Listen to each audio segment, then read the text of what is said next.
evening. Welcome to News Now on TV360. I am Thelma Okuru. The Nigerian Senate has approved the nomination of all ministerial nominees forwarded to it by President Muhammadu Buhari. However, the confirmation was not without any drama, as the confirmation of former Rivers State Governor Rotimi Amaechi created a heated debate between the opposition People Democratic Party and the leading All Progressives Congress.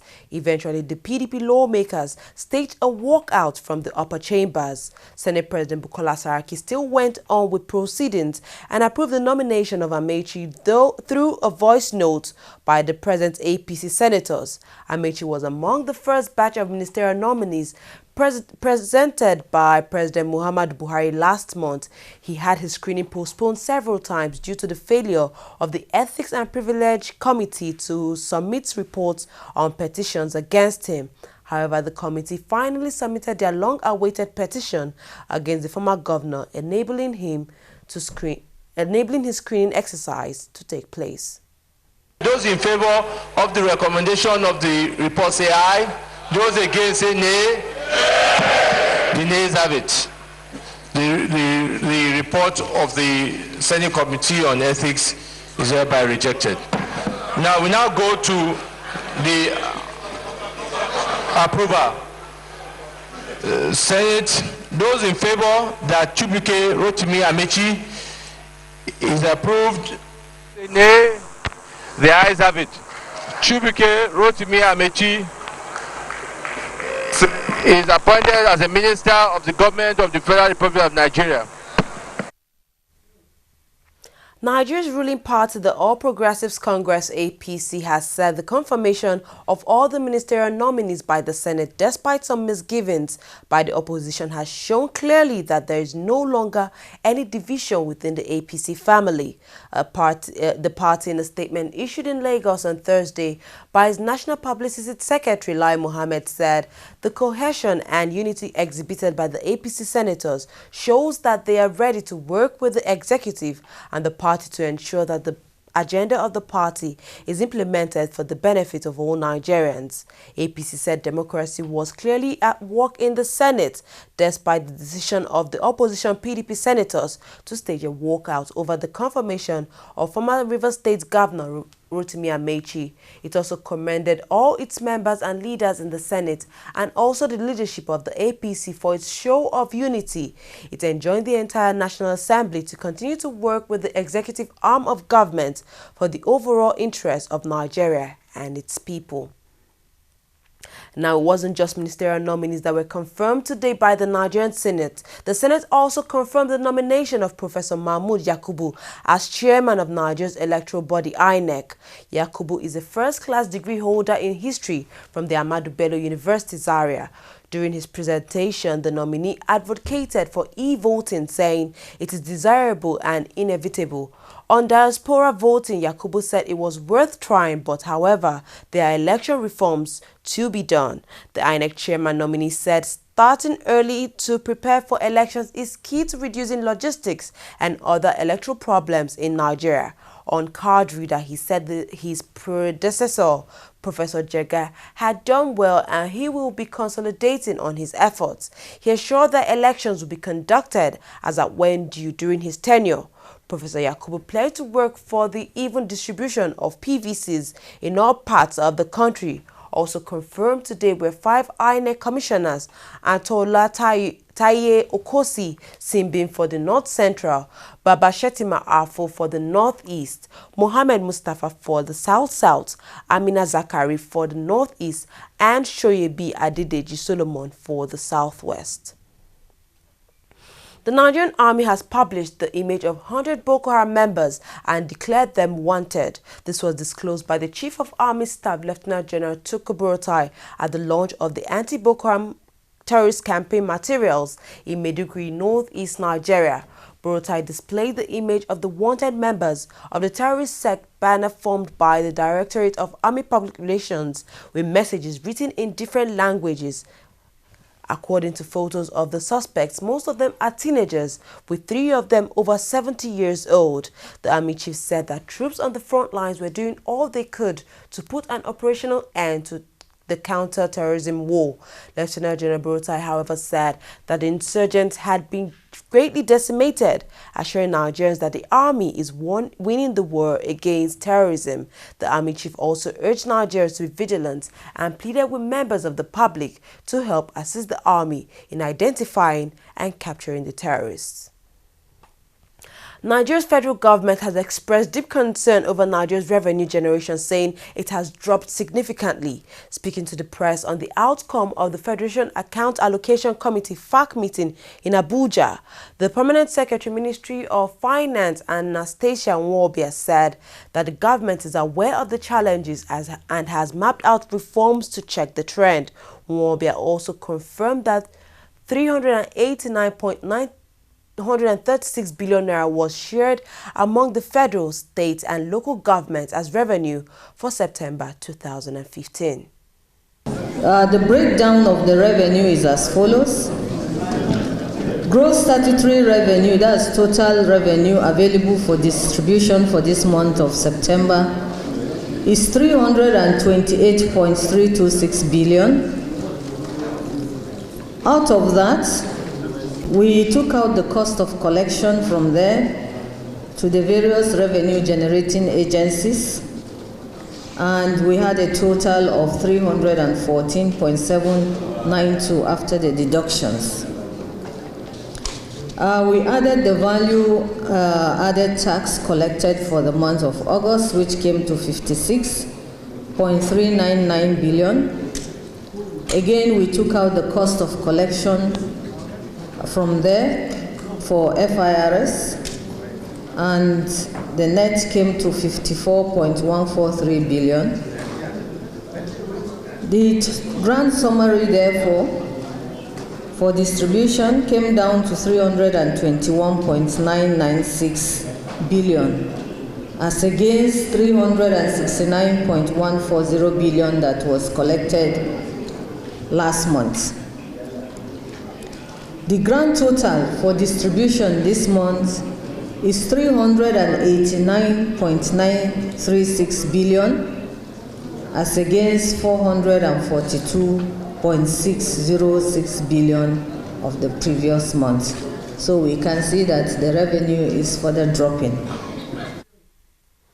The Supreme Court has upheld the victory of Imo State Governor Rochas Okorocha at the April 2015 elections in the state.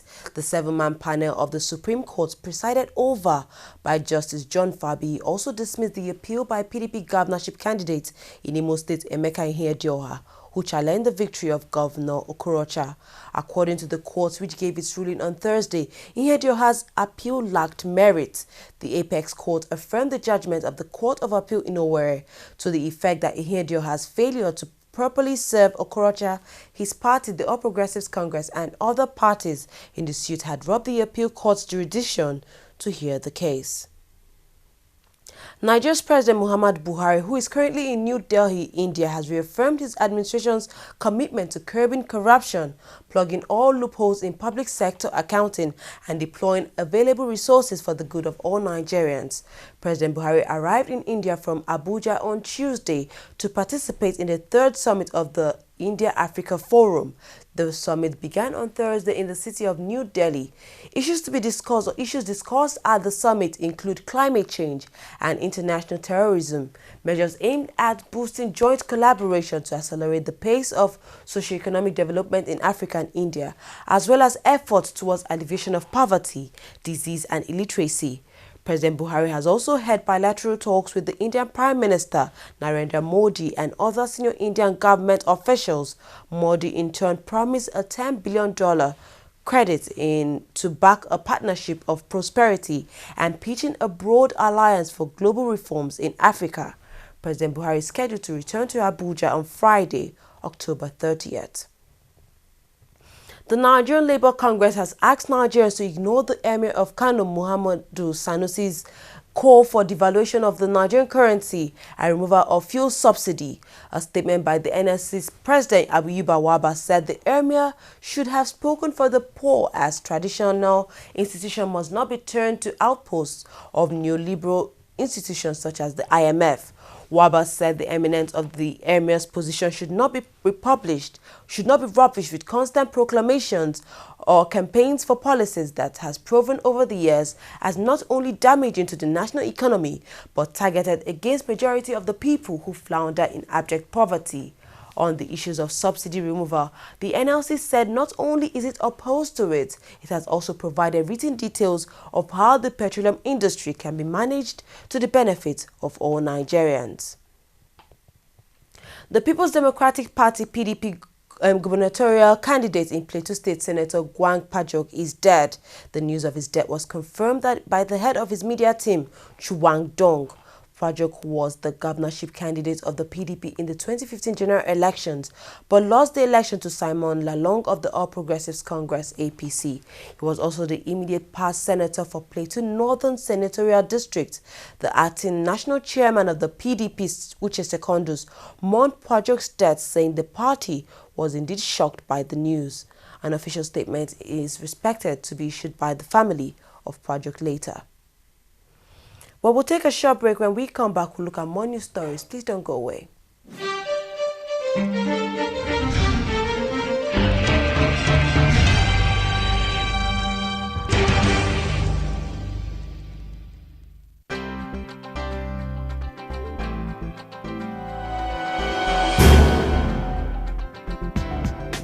Hello, you're welcome. You're watching the Funny White Man Show, which is the biggest, the brightest, and the most entertaining show in Africa. Funny white man, funny white man, funny white man, but this way you talk, it's too much. Give me 5,000 man, that's you. It's too much. So you get it like, make you move along the street. Ah, yeah, me should like there, I'm going girl. You know, my own people, actually. Yeah, fine, it's fun. I enjoy it. And I'm one of those very few. I'm forever taking it personal. I will say 160 million Nigerians are corrupt. How? Brother, I'm looking for it.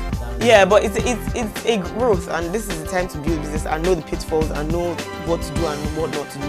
But there are months where you get business and months. You know how we do, how we train them. We do the way you do.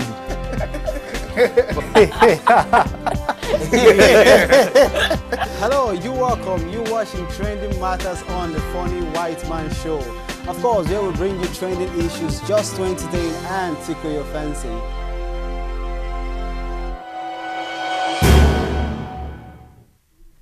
Welcome back. You're watching TV360 News now. To business stories. Canada's official trade finance agency on Thursday emphasized its commitment to facilitating business for sub-Saharan Africa by opening a permanent representation in Johannesburg, South Africa.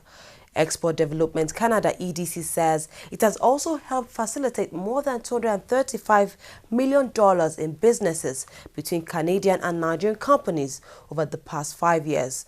A statement released by the company said, quote, as one of the largest and most progressive export credit agencies in the world, EDC has helped facilitate more than $7.4 billion United States dollars in business between African and Canadian companies over the past 5 years, $235 million of which has been with Nigeria. End of quote. The agency also said it is available to sub-Saharan corporations, project owners and banks that have or are open to considering businesses with Canadian companies or their affiliates in the region. In Nigeria, EDC says it will initially be focusing on facilitating businesses between Canadian companies and Nigerian enterprises in the extractive industries, infrastructure, power, transportation, and ICT. Crude oil traded little changed on Thursday in a volatile session with a benchmark hovering around $49 a barrel. The oil sector is gradually slipping into the red after years of fat profits as a slump in oil prices and a grim look beats deeper. Brent and US crude fell by around 80 cents in Asian and European trading, but later jumped into positive territory with the opening of US markets. On Thursday, gains were capped by a series of bearish data releases. Moving on to international stories now, China has decided to end its decade-long one-child policy in a move to lessen the demographic strain on its economy. The ruling Communist Party said on Thursday that China will ease family planning restrictions to allow all couples to have 2 children. The controversial policy was introduced nationally in 1979 to slow the population growth rate. It's estimated to have prevented about 400 million births. However, concerns at China's aging population led to pressure for change. Couples who violated the one-child policy face a variety of punishments, from fines and loss of employment to forced abortions. Over time, the policy has been relaxed in some provinces, as demographers and sociologists also raise concerns about rising social costs and failing work numbers. Currently, about 30% of China's population is over the age of 50. The announcement was made at the close of a key party meeting focused on financial reforms and maintaining growth between 2016 and 2020 amid concerns over the country's slowing economy. Nepal's parliament has elected women's rights campaigner Bidya Devi Bhandari as its first female president in a move hailed as a milestone. She's the second person to hold the mainly ceremonial role. The 54-year-old is currently the vice chairman of the ruling Communist Party of Nepal. Bhandari was defense minister from 2009 to 2011. As president, she has promised to champion minority and women's rights in Nepal. Earlier this month, Nepal's parliament chose its new prime minister, KP Sharma Oli. Bidya Bhandari is a close ally of the new prime minister from the same nominally communist party. She has long been a political activist in a male-dominated society. Moving on to sports now, the Golden Eaglets of Nigeria will face the Samba Boys of Brazil in the quarterfinals of the FIFA Under-17 World Cup after defeating the Joeys of Australia 6-0 in their second-round clash. Tournament top scorer Victor Osimhen bagged a hat-trick, while further goals from Kelechi Nwakali, Asian and Chukwueze helped the Nigerians secure a convincing victory over the Aussies. After the match, head coach Emmanuel Amunike praised his players for their impressive performance and urged them to keep up their good form in the next game against Brazil. The quarterfinals against Brazil will hold on Sunday. Super Eagles coach Sunday Olise has released a list of 23 players for next month's World Cup qualifiers against Swaziland. Olise handed out a surprise invitation to Seattle Sounders striker Obafemi Martins, while also calling up 6 home-based players who helped the nations qualify for next year's CHAN tournament in Rwanda. Martins, who is one of the top goal scorers in the MLS side, has not featured for the Super Eagles in 2 years. Chelsea midfielder John Mikel Obi retains his place in the squad along with Odion Ighalo, Alex Nwobi and Ogenye Onazi. All players are expected to be in camp on November 8th. The first leg of the World Cup qualifier against Swaziland will be played in Shilangu, Swaziland on November 13th. Suspended FIFA President Sepp Blatter has blasted European football governing body UEFA and the European Union for leading a campaign to remove him as president of FIFA.